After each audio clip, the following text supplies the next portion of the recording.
mag-partner na mas paliliwanagan tayo pagdating sa batas. Mga payo ng mga abogado, mga usaping abogado na mas malinaw na pag-uusapan para mas maintindihan natin. Kumpanyera ng Bayan, si Attorney Rina Seco at ang Panyera ng Bayan, si Attorney Cam, Cheryl Adami Molina. Dos Kumpanyeras sa DZRH Radio, DZRH TV at DZRH Online. Bago mo kasuhan, bago ka pumirma, bago ka makipagkasundo, makinig muna sa Dos Kumpanyeras.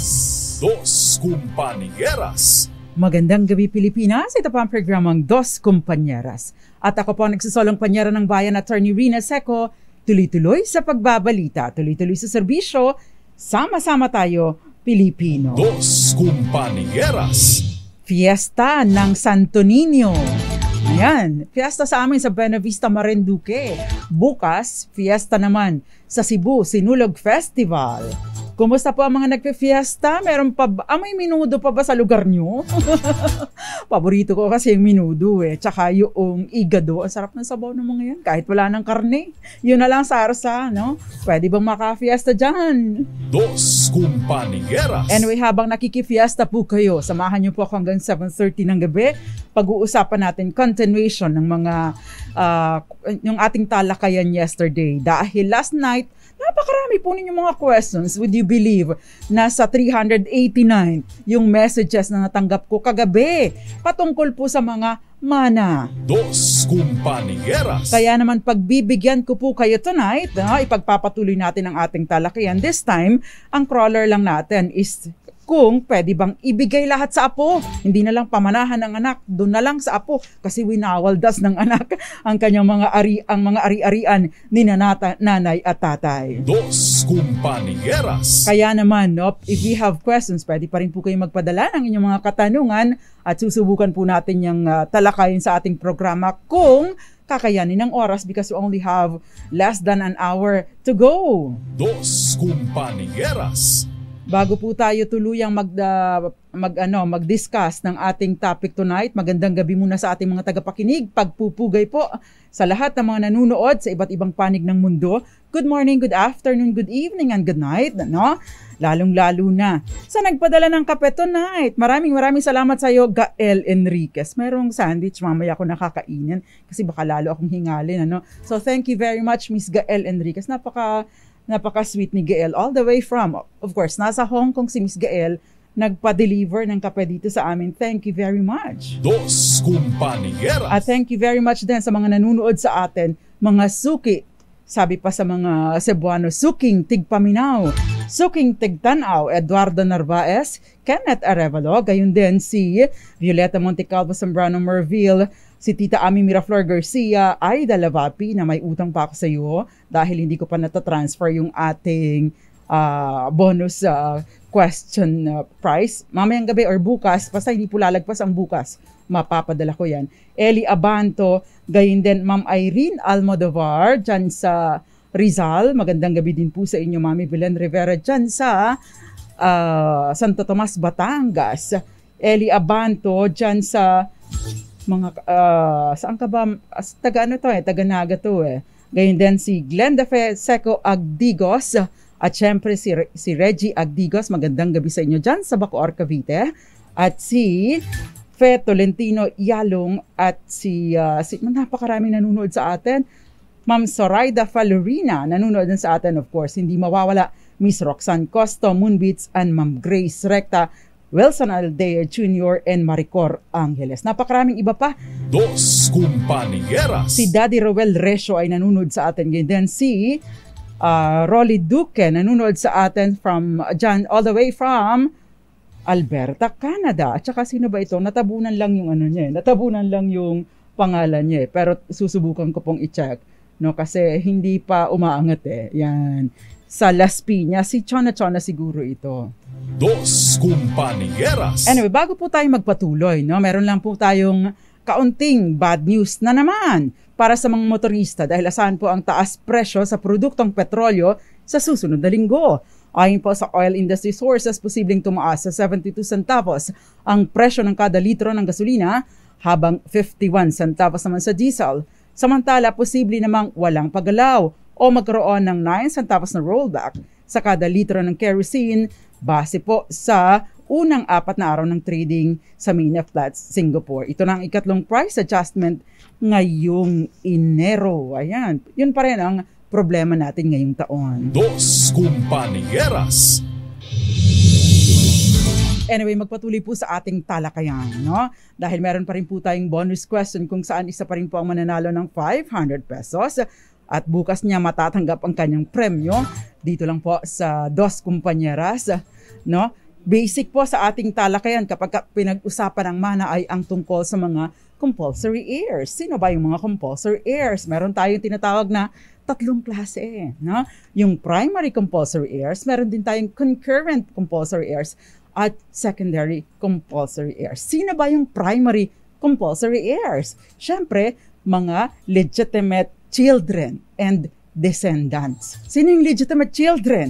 Siyempre, yung anak inside a valid marriage. Sino yung mga ipinanganak na kasal ang mga magulang? Dos Compañeras. Pero may nakabuntot na descendants. Sino ba yung mga descendants? No, may pagkakataon po kasi na ang legitimate na anak namatay na, pero meron na siyang anak din. So yung mga anak niya, yun po ay mga descendants. Again, kapag ka po nagmamana, bumababa lagi. Yun ang unang movement or unang paggalaw kapag ka nagkakaroon ng pagmamana dahil merong isang taong namatay. Dos Compañeras. Pumupunta po sa kanyang anak na legitimate, no?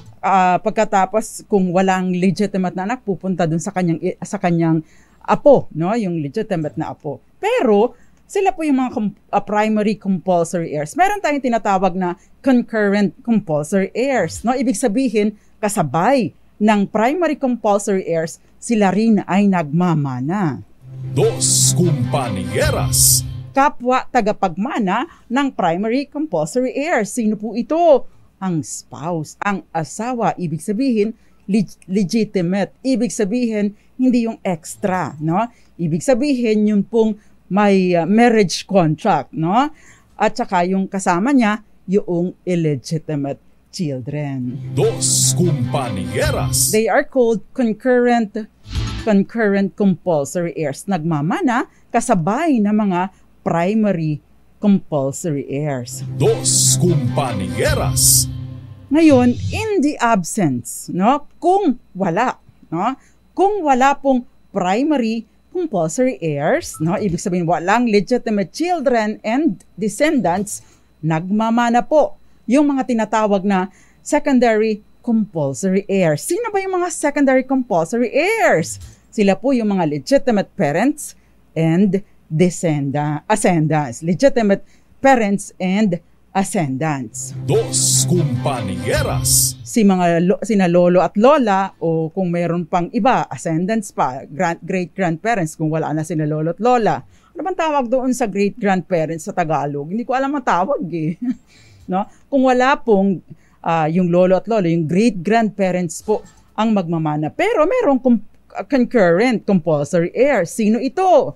No? Ang concurrent compulsory heirs, again, sila po yung spouse, yung asawa, at yung mga illegitimate children. Dos Compañeras. Lakay, anong tawag sa Tagalog ang great-grandparents? Mahirap Tagalogin eh, no? Ay, hindi na, pababa yun eh. Paakyat siguro. Pagka kasi mga pababa yun, yung mga apo, yung ganon. Pero tumataas kasi pagka grandparents eh, mahirap ng, ano ba yun? Lolo sa bewang. Dos Compañeras. Ayan, yung great-grandparents, na nating pilitin Tagalogin, mahirap eh. Baka po kayo ay may maiambag na bagong word para sa akin kasi hindi ko po talaga alam kung anong Tagalog sa great-grandparents. Dos Compañeras. In short, mga ninuno po sa direktang linya. Napansin nyo po, wala pong binanggit na compulsory heir, yung tumatagilid, yung ka-level nung namatay. Ibig pong sabihin kasi, sa mga pagmamana, kapag compulsory heirs, bumababa muna, tsaka umaakyat, parang spaghetti lang. Dos Compañeras. Saka lamang po pumupunta sa tagiliran kapag walang baba at wala ring taas. Saka po pupunta sa tagiliran. Dos Compañeras. Ang tanging nandun sa gilid na tagapagmana ay yung asawa. No? Hindi po siya nawawala. Dahil sabi nga nila, si Mr. at si Mrs. ay iisa na kapag sila ay ikinasal. Dos Compañeras. Parang maraming nagko-contribute dahil maraming nagtitext ha. Wala, Apo sa Talampakan. Iba naman yung Apo sa Talampakan, Het Del Moro. Si Arnold Arroyo naman, Apo sa Tuhod. Magkaiba yun. Anyway, so yun na lang. Huwag na natin pilitin. Iba yung Apo sa lolo't lola. Yun. So, binanggit na natin yung mga primary compulsory heirs, binanggit din natin yung concurrent compulsory heirs, and of course, yung secondary compulsory heirs. Dos Compañeras. Ang tanong, attorney, no? Pwede bang mag-skip the line? Anong ibig sabihin nito? Lagtawan mo yung isa dahil ayokong bigyan yung anak ko Doon ko na lang ipapamana sa apo ko dahil mas mabait sa akin. Mas malambing yung anak ko, pasaway Dos Compañeras. Kung buhay pa ang iyong anak, no? At walang sapat na dahilan para siya ay i-disinherit mo or tanggalan ng mana, hindi mo maaaring ibigay sa iyong apo ang lahat ng iyong mga ari-arian. Dos Compañeras. So sa tanong na pwede bang ipamana lahat ang mga ari-arian sa apo, no? At hindi nabigyan ng anak, the answer is no.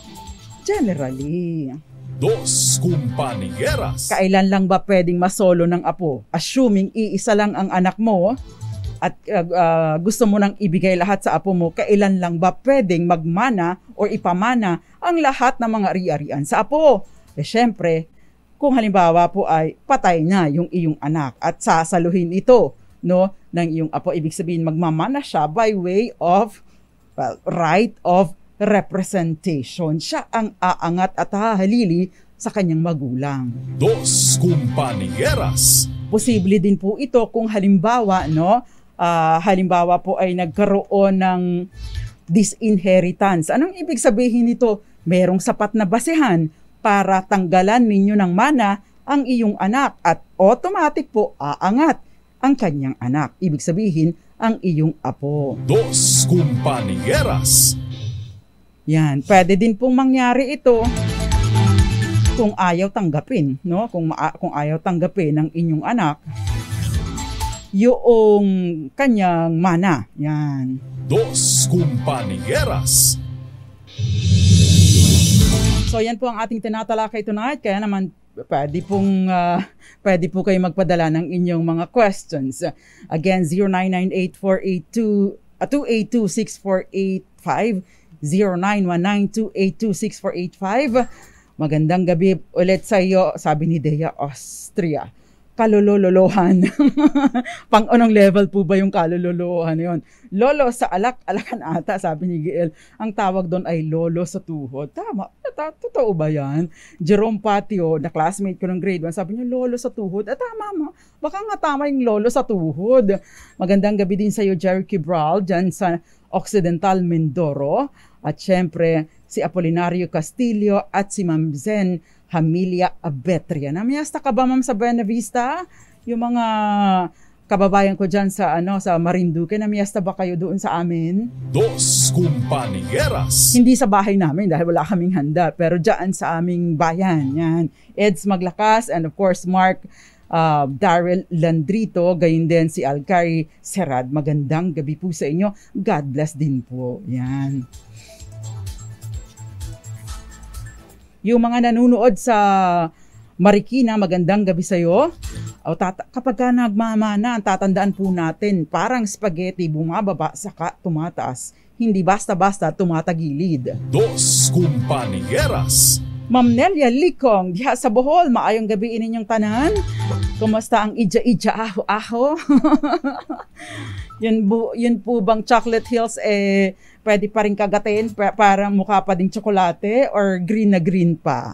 Dos Compañeras. Anyway, magbabalik po ang programang Dos Compañeras. Ilan po muna mga paalala. Pero merong nag-google. Sabi niya, lolo sa tuhod talaga. Yun talaga ang tamang term. I thank you very much, no? Talagang marurunong din ang ating mga tagapakinig. Thank you very much for your help. Dos Compañeras. Again, no? Ulitin ko bago tayo mag-commercial. Meron lang instances kung kailan maaaring mapunta lahat sa apo ang mga ari-arian ni lolo at lola. Kung halimbawa ito ay wala nang ibang magmamana kasi wala na ang anak o kaya naman ay dinis-inherit ang anak at mapupunta po doon sa apo.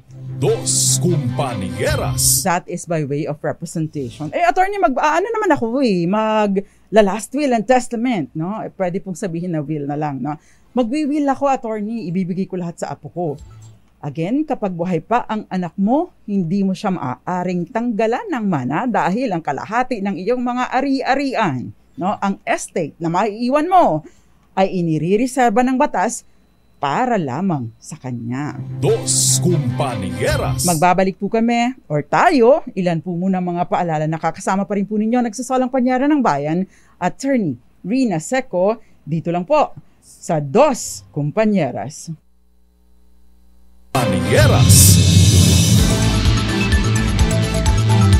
Nagbabalik pa ang programang Dos Compañeras. Kasama po nagsisolang panyera ng bayan. Ako pa si Attorney Rina Seco. Pagpasensyahan nyo na po ako. Meron may maririnig lang kayong extra dahil syempre ako po ay hinihika. Pero patuloy po ang ating programa. Magandang gabi po sa iyo, Roel Resio. Sabi niya, lolo at lola sa dulo ng uban. Jackie, ito ba ang tatay mo? Magandang gabi din sa iyo, Romulo Aquino, dyan sa Alberta, Canada, Edmonton, Alberta, Canada, Michael Bay, gayon din si Chia Laron at si Don Kenkoy, Cristina Juan, dyan sa Antipolo City. Si Maricor Angeles, kanununuan, kaya lang kasi walang level, di ba? Walang level kasi yung pag sinabi mong kanununuan, hindi mo alam kung pang ilang degree na lolo mo na yun, di ba? Shout out din sa mga taga Pamplona, Camarines Sur. Magandang gabi sa iyo, Janlyn Barbecho. Itong si Anthony Mercader Papellares, magandang gabi. Iba naman yung sa Alak-Alakan. Maupay nga gabi dyan sa Castilla, Palo, Leyte, lalong-lalo na kay Butch Gargantilla. Meron po tayong bonus question sa mga nagtatanong, pero maya-maya lamang. Evets Armento Escueta and Federico Bagisi, Ramel Maluto, tsaka si maraming iba pa. Ayan, mga pahabol na mga messages. Dos Compañeras. Binanggit na po natin na hindi pwedeng masolo ng apo, no, ang mana kung meron pang anak o yung kanyang magulang ay buhay pa. Bakit? Kasi inirereserba po ng batas yung kalahati ng estate ng namatay, ng lolo at lola, yung sa kanyang compulsory heir. Again, bago po ito bumaba ng pababa pa, ay dadaanan po muna yung level na yung nearest na available. Ibig sabihin, bago pa ito bumaba sa apo, bababa po muna doon sa magulang nung apo, no? Dos Compañeras. Ibig sabihin doon sa anak. Pero may question po dito. Nasaan na ba yung question niya? Sabi niya, halimbawa po, ground ba yun pag sinaktan ng anak ang kanyang mother, sinampal, pinagsisigawan, kaya hindi siya pinamanahan? Actually, pwede po yun, no? Pag mamaltrato sa magulang, ibig sabihin, pag minaltrato mo yung magulang mo, pananakit sa magulang, pagsasabi ng mga masasakit na salita, kasama din yun sa pagmamaltrato, ay pwede po itong maging basehan para sa pagtatanggal ng mana. Ibig sabihin, disinheritance. Kaya lang dapat po ito'y nasusulat dahil maaari po itong i-contest. No? Hindi po ito tatanggapin kung ito ay verbal na pagtatanggal lamang ng mana. Dos Compañeras. Meron po mga formal requirements or technical requirements ang batas, ang law on succession. At ito po ay kung sakasakali ay kailangan patunayan na meron nga sapat na basihan para sa pagtatanggal ng mana. Dos Compañeras. May mga iba pang pagkakataon na talagang napaka-stricto ng batas. Magandang question, tinatalakay namin kanina ni Alejandro, yung tungkol. Si Alejandro po ay office staff namin. Sabi niya, Attorney, nabalitaan mo ba? Medyo may pagka-tolits din ito eh. Nabalitaan mo ba yung dati, yung pinatay sa bus? Yung sinong nakakatanda noon? Meron daw live-in partners na namatay sa bus, pinatay sa bus, yung binarel, no? May viral video nito. Pagkatapos, ang sinasabi, ang tinuturong mastermind, of course, ito ay wala namang napapatunayan dito. Yun lang ang lumabas sa balita. We cannot confirm nor deny kasi wala po tayong personal knowledge. Ang nalaman lang natin ay base, ang kaalaman lang natin ay base sa mga naipresent sa balita. At sinasabi, pinagbibintangan yung anak nung I think anak ng babae ba or anak ng lalaki bilang mastermind sa pagpatay doon sa kanyang magulang at sa live-in partner nito. Dos Kumpanyera. Ang tanong, kung sakasakali ba pwede pang magmana yung anak, no? Assuming na yung namatay na magulang ay mayroong mga ari-arian na naiwan sa mga ganitong sitwasyon.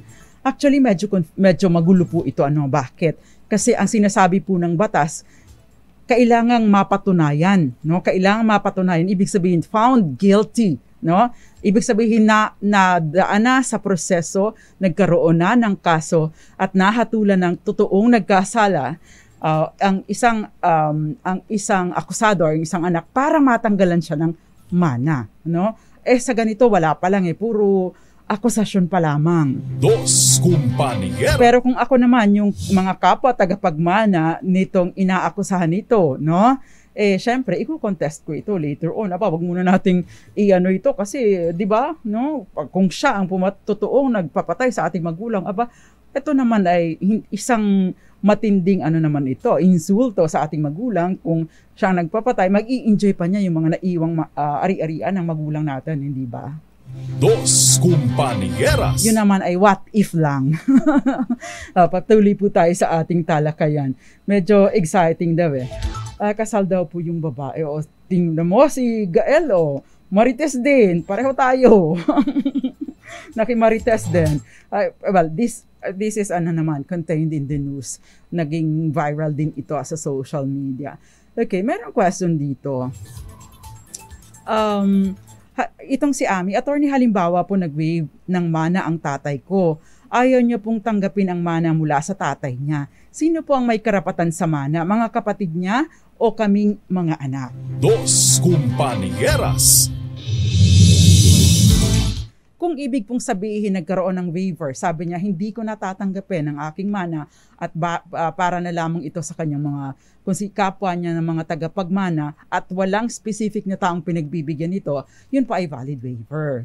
Ngayon, ibig pong sabihin, doon po talaga mapupunta sa kanyang co-heirs. Kayo, hindi po niya kayo co-heir. Anak niya kayo at magmamana lang kayo kung wala na siya. But, halimbawa pong sasabihin ninyo na i-waive niya ang kanyang share ng mana para sa inyong mga anak, hindi po yun, hindi po siya tinatawag na waiver. Yun po ay mangyayari ay parang tinatanggap niya ang mana niya, ang share niya sa mana, at saka niya idinudonate sa inyo. So mangyayari dyan, bahagi ng babayaran na estate tax, yung property o yung share ng tatay niyo. At the same time, magkakaroon po ng donor's tax pabor dahil nga po idinonate niya sa inyo ang kanyang share ng mana. Less of course, yung value na 250,000 bilang ito po naman ay, kumbaga ay pinapayagan po ng ating train law. Dos Kumpanieras. So yun po yun. Hindi po mana yung punta sa inyo,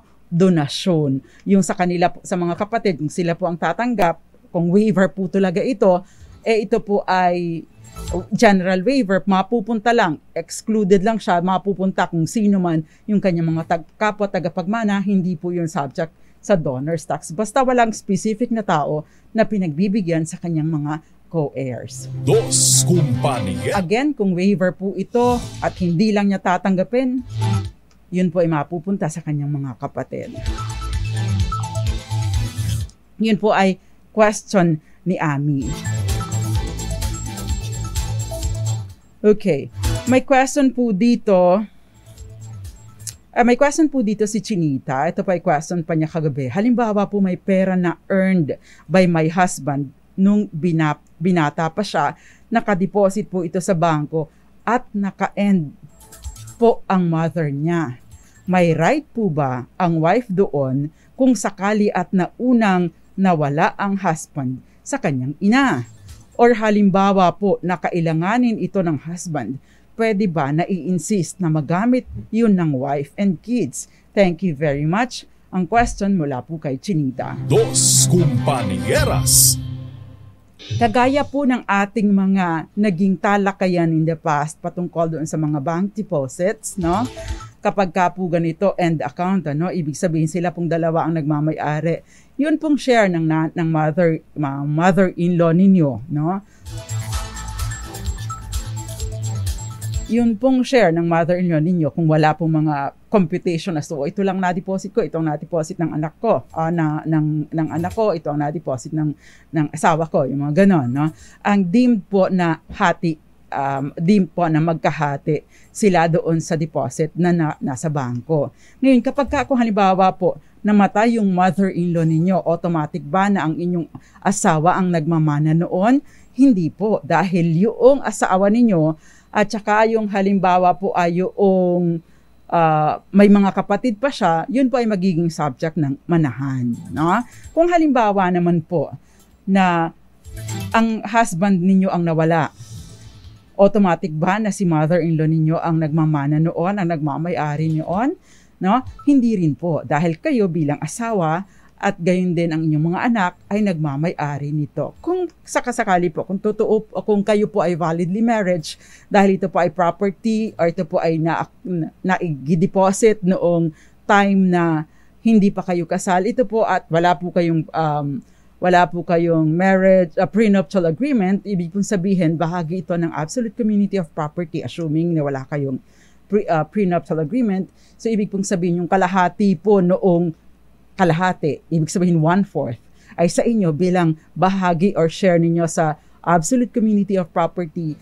At yung another 1/4, yun po ang magiging subject ng manahan at yun po ang pagpapartihan ninyo ng kayo bilang tagapagmana ng inyong asawa at saka ng inyong mga anak. Yung mother-in-law ninyo hindi na po makikihati doon sa kalahati dahil yun po ay kung kasal kayo, yung anak ninyo at kayo lamang ang magmamana. Dos Compañeras. Again, kung may legitimate children or legitimate child, hindi na po magmamana ang mga lolo at lola. Ibig sabihin yung mother-in-law ninyo, hindi na makikiparte doon. Dos Compañeras.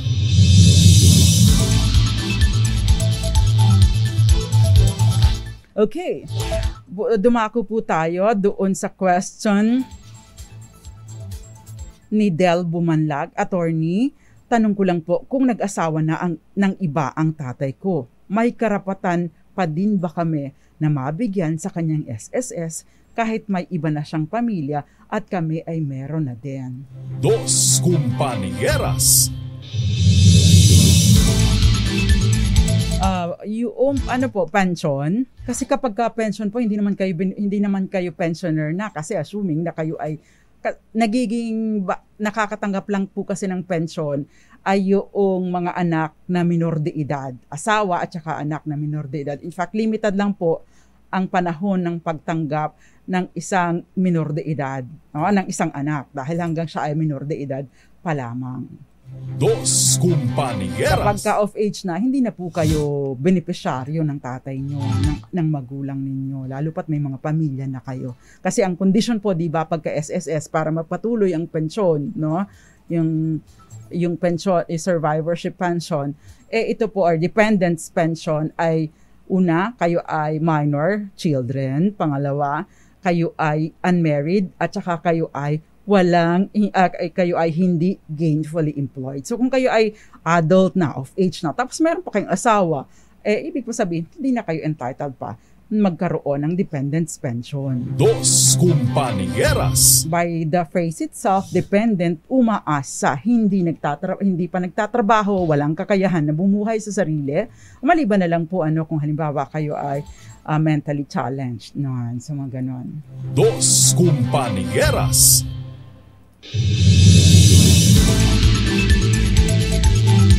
Okay, paano po, attorney, kung parehas kaming 5 illegitimate kasi po walang pinakasalan? Dapat ba pantay-pantay pa din po ang parte namin? Kasi po galit po ang mga kapatid ko sa akin. Kaya parang gusto nila na lahat ay kamkamin nila. Kung kayo po ay mga lahat illegitimate children at wala pong will na naiwan, ibig pong sabihin, patas na ang partihan ninyong mga magkakapatid. Yung mga nanay po ninyo, halimbawa, yung tatay ninyo ang ang namatay, kayo pong lahat ng anak na illegitimate, pantay po ang inyong partihan, no? Meron pa po bang naiwang lolo at lola, no? Kasi yung lolo at lola, makikihati po sila. Kalahati mapupunta ka na lolo at lola, yung kalahati ang pagpapartihan ninyong 5 magkakapatid. Dos Compañeras.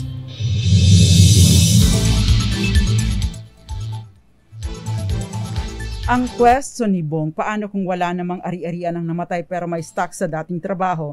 May karapatan din po ba ang mga anak sa labas? O ito ba ay dumidepende kung bibigyan sila ng legal wife? Dos Compañeras. Ang stocks po ay bahagi ng estate ng namatay. Ibig sabihin, property pa din po ito na dapat na mapagbahagian according po doon sa isinasaad ng batas. So kung ito po ay stocks at ito pong may-ari nito, no, ay may asawa, ibig sabihin kasal, at wala po silang prenuptial agreement at as halimbawa ay since default na property regime, no, ng mag-asawa, kapag ka ikinasal August 1983 onwards, August 3, 1988 onwards, no, ibig pong sabihin silang dalawa ang nagmamay-ari nito. So kung 1,000 shares po ito, no, yung 5,000 shares, 1,000 yung 500 shares, no, automatic bahagi ng exclusive property, a share ng kanyang asawa, at yung 500 shares, yun po ang pagbabahagihan ninyong mga illegitimate children, kasama na din ang inyong stepmother. Dos Compañeras.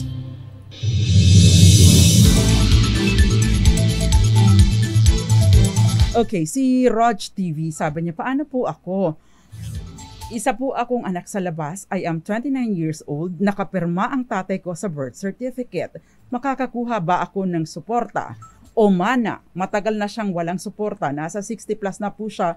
Hawak ko is birth certificate with his signature. Ikaw ay 29 years old. Hindi ka na minor de edad unless of course ikaw ay merong kapansanan for example, kahit na ikaw ay 29 years old na pero ang mental capacity mo is that of a minor, maari kang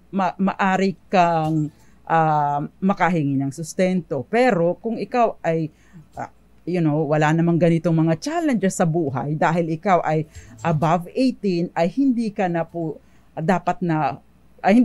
or wala ka na pong karapatan na makahingi pa ng sustento. Dos Compañeras. Ang pinakamaganda po dyan, magsumikap kayo at magtrabaho kayo para hindi ninyo kailangang humingi ng sustento sa inyong ama or umasa kahit na kanino man. Now, as to mana, no, kung sakasakali po, yung birth certificate ninyo na nakapirma siya, ibig pong sabihin, kinikilala niya kayo. At kung sakasakali po na mawala ang tatay ninyo at meron siyang mga naiwang mga ari-arian, kayo po ay entitled sa mana katumbas ng 1/2 ng share ng isang legitimate child. Dos Compañeras.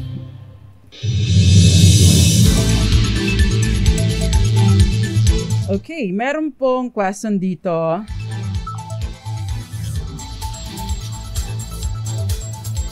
Etong si Kim Valley. Attorney, ask ko lang po, kapag ang isang mistress nagkaanak, pwede niya bang maipagamit sa kanyang anak ang apelido ng lalaki kahit na yung lalaki ay kasal sa iba? Dos Compañeras. Ang mga illegitimate children po ay pwedeng gamitin sa ilalim po ng Revilla Law. Pinapayagan na po ang isang illegitimate child or non-marital child na gamitin ang apelido ng kanilang ama, provided na ito ay ina-acknowledge o kinikilala ng kanyang ama. Una, pwedeng sa pamamagitan ng pagpirma sa kanyang birth certificate, o kaya naman po ay pag-execute ng mga affidavit, halimbawa affidavit to use the surname of the father, o kaya naman ay affidavit of acknowledgement or affidavit of acknowledgement, pwede po yun. So maari po niyang gamitin ang apelido ng kanyang ama kahit pa yung tatay niya ay kasal sa iba. Dos Compañeras. Actually, ito po yung magandang pagkakataon para sa mga illegitimate children na kung sakasakali later on kasi kung hindi siya kinilala, ay malaking problema ito sa panahon ng manahan. Dos Compañeras. Sabi niya, ay kami, no problem kasi walang manang naiwan ang mga magulang namin. Butch Gargantilla. Okay? Congratulations. Nasa atin po ang susi. Kung walang pamana sa ating mga magulang, nasa atin po ang susi para sa ating pag-unlad o pag-angat. Ayan. Tayo po mismo ang magpapa-unlad sa ating mga sarili at magsusumikap. Okay. Dos Compañeras. Meron pong question dito si Norma. Ibibitin ko ito. This is a very good question. Sabi niya, Attorney, I am 56 years old now. I am an acknowledged natural child. Nagpirma sa birth certificate ang father ko. When my father died, his children in the previous marriage claimed they should get a bigger share. Is that correct? Am I not legitimate by virtue of the acknowledgement of my father? Dos Compañeras. Ang sinasabi po niya, kinilala siya ng kanyang tatay at pumirma pa sa birth certificate. Dapat daw bang maging pantay sila ng mana ng mga anak ng tatay niya doon sa pinakasalan nito? No? So, yan po ang sasagutin natin sa ating pagbabalik. It's 15 minutes past 7 in the evening. Meron po tayong question or bonus question. Nagmamana sina lolo at lola kung walang legitimate child ang namatay, pero meron siyang asawa at mga anak sa labas. Answerable by yes or no? At magbabalik po ang programang Dos Compañeras. Yung messages po ay yung sagot po ninyo, ipadala po ninyo sa Attorney Rina second page. Diyan ko po makikita ang inyong mga sagot bilang private message. Dos Compañeras. Magbabalik po ang programang Dos Compañeras. Ilan po muna mga paalala na kakasama pa rin po ninyo. Nagsisolong panyera ng bayan, Attorney Rina Seco, dito lang po sa Dos Compañeras. Dos Compañeras. Nagsosolong kumpanyera po sa DZRH Dos Compañeras. Ako pa si Attorney Rina Seco at marami po tayong mga questions. Si Christina Juan, yung kalahati ng lupa namin, 100 square meters na ibenta na ng magulang namin at ang nakinabang lang ay mga kapatid ko at mga anak niya. Kaming tatlo magkapatid, hindi nabigyan. Wala na po ba kaming habol? Ang habol po ninyo ay kung sakasakaling mamatay na ang inyong mga magulang at dun sa mga ari-arian na naiiwan pa ay maghahati kayo at sasabihin na pwede po ninyong sabihin na meron na siyang natanggap na paunang pamana and therefore makakount na yon as mana niya. Kung kulang yon base dun sa inyong takdang hatian, no, ay kung kulang yon madadagdagan ng kaunti, pero syempre dapat dito sa huling pagbabahagi mas malaki ang matatanggap mo. Kung halimbawa naman ay sobra-sobra ito sa kanyang mga natanggap sa dapat sana'y kanyang matanggap, obligado siya na magbalik ng portion nito na sobra doon sa or lagpas doon sa dapat niyang matanggap. Dos Compañeras. May question si Maria Teresa Lazaro dyan sa Hong Kong. Pwede po bang mawala ng karapatan ng isang ina kung mapatunayan na nauubos at napapabayaan ng mga bata at mapunta ang custody sa ama na lang ng mga bata?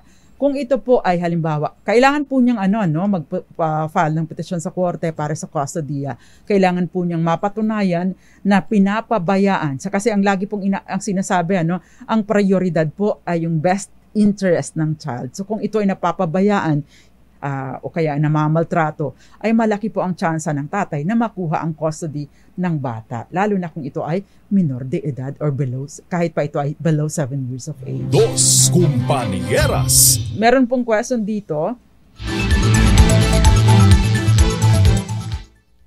Meron pong question dito, yung si Adrian Leichan. Ang question, kasi napakahaba po at patuloy po ang pagdating ng inyong mga messages. No? Patunay lamang po ito, kaya pinapakita ko, patunay po ito na napakarami yung mga messages. But ang in essence, merong sinasabi niya na may mag-asawa. Yung isa, walang ambag sa pagpupundar ng mga ari-arian. Yung isang walang ambag ay itinakas niya yung portion ng property.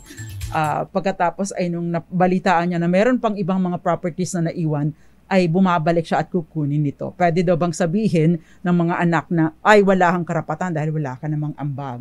Dos Compañeras. Kung ang umiiral po sa pagitan nila ay absolute community of property, no? Yun pong asawa ay may karapatan po sa kalahati ng lahat ng mga napundar kahit yung isa lang sa mag-asawa ang nagpundar nito. Bakit?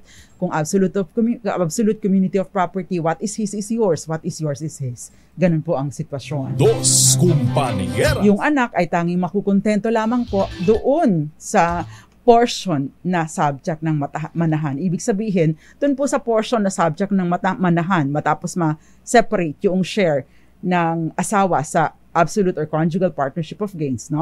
Yun pong naiwan na kalahati. Yun po ang pagpapartehan ng mga anak, pero kasama pong makikiparte doon yung asawa pa. In short, mas malaki po talaga ang mapupunta doon sa asawa or doon sa magulang na naiwan. Una, dahil may share siya doon sa absolute community, at saka pangalawa, bilang mana na halos katumbas lang ng mana ng isang legitimate child. Dos Compañeras. Yun po ay question ni Adrian Leichan na isa pa rin nating winner. Okay. Hindi ko pa rin napapadala yung panalo niya, pero bukas po. May question dito si Ma'am Ellen Hieronimo. Naipamana po ba ang property na rights lang sa anak or acknowledged children kung nawala ang parents na nakalagay sa rights only? Dos Compañeras. Kahit rights po, maari po itong mapamana, pero yung namamana po doon ay yung rights lang din. No? Kung halimbawa yung rights na nag-ripen into ownership, then yes, pwede pong mag-ripen into ownership. Kung right to occupy lang, yung karapatan lang na i-occupy ang kanyang namamana. Dos Compañeras. Si Miss Maricor Angeles ay always listening. Maraming salamat po. Aparato Songga po, magandang gabi po sa inyo. Diyan sa Nueva Ecija. Ferdinand Aga, magandang gabi. At syempre maraming sumasagot sa atin. Dos Compañeras. Attorney, matagal nang patay ang tatay. Pwede po ba na maghabol ng mana ang isang anak sa labas? No? Kung nagkaroon na po ng settlement of estate, no? Nagkaroon ng settlement of estate, meron lamang po, at hindi siya nasama yung anak sa labas, meron lamang po siyang 2 taon mula sa settlement o pagpaparte ng mga ari-arian para maghabol nito. Maliban na lamang kung halimbawa po ay yung mga properties na ito na naging subject ng manahan ay nananatili sa possession or ang title nito ay nananatili pa sa mga tagapagmana. Pero kung ito po ay naibenta na, ay maari pong wala na po siyang mahahabol pa dito. Dos Compañeras. Yun po ay question ni Jerome Patio, classmate ko ng grade 1. Di ba? Napaka-sharp ng memory ko. Tandang-tanda ko pa. Dos Compañeras. Ako nandun nakaupo sa bandang gitna, doon siya sa bandang gilid. O, di ba? Ang lakas ng memory ko, Jerome, tandang-tanda kita Dos Compañeras. Ayan, may mga iba pang questions. Ini-scroll ko po kasi yung mga nakala dito sa live natin, binibigyan ko rin po ng pansin. Eto marami palang mga, sabi niya, etong iba palang question. Marami po, sasagutin ko pa to kasi marami pa rin po nagpapadala ng kanilang mga questions dito sa Ito, sabi niya, attorney, kung kasal po yung kinakasama ko, pwede ko ba ipaapelido sa akin ang anak namin? Maraming salamat po. Okay. Kapag ka po ang isang babae ay kasal, no? Ang babae ay kasal at tapos halimbawa ay magpaparegister ka, there is an automatic presumption na ang tatay ng batang ito ay yung kanyang asawa. No? Kapag ka po may mga pagkakataon naman na pumipirma kayo kasi iba nilalagay NA not available, no? Posible pa rin naman po yun. Dos Compañeras. Okay, yung question natin kanina, sino na nga ba yun? Yung mga nakatutok dyan, sino na nga ba yung nagtatanong nito? Yun, yung question ni Norma. 56 years old, acknowledged natural child, nagpirma sa birth certificate ang father ko. When my father died, his children in the previous marriage claimed that they should get a bigger share. Is that correct? Am I not legitimate by virtue of the acknowledgement of my father. Ang contention ni Miss Norma, dahil kinilala ako ng tatay ko, ay dapat legitimate na din ako. So ang tanong, kapag kinilala ka ba ng tatay mo, isa kang illegitimate child, ikaw ba ay nagiging legitimate child na kapag kinilala ka? Dos Compañeras. The answer is no. Nananatili ka pa rin na illegitimate child dahil ang basihan po ng pagiging legitimate or illegitimate ay ang yung kung kasal ba o hindi ang magulang. Ang pagkilala, no, ay hindi po itinagbibigay ng pagiging lehitimo sa inyong relasyon. Ibig sabihin, kinilala ka niya pero hindi ka pa rin legitimate. Nananatili kang illegitimate. Ngayon, ang advantage mo lang dahil kinilala ka, kapag ka nagmanahan, hindi mo na kailangang patunayan, no, na ikaw ay anak ng tatay mo. Yun nga lang, mas maliit pa rin. Tama ang mga kapatid mo na mas maliit ang matatanggap mo kumpara sa kanila. Bakit? Dahil ang matatanggap mo ay katumbas lamang ng kalahati ng share ng isang tagapagmana. So kung meron kang tatlong mga kapatid, silang tatlo ay tigi 1 milyon ang matatanggap. Ibig bang sabihin 1.5 ang matatanggap mo? No, dahil syempre mas malaki ang katumbas nito kung sakali, no? Ang matatanggap mo ay dahil tigi 1 milyon yung tatlo na yun, kalahating milyon dahil 1/2 ng share ng isang tagapagmana ang matatanggap ng isang illegitimate child. Dos Compañeras. Sabi, ano po ba yung merong question dito, magandang question. Ano po ba ibig sabihin ng acknowledged natural child?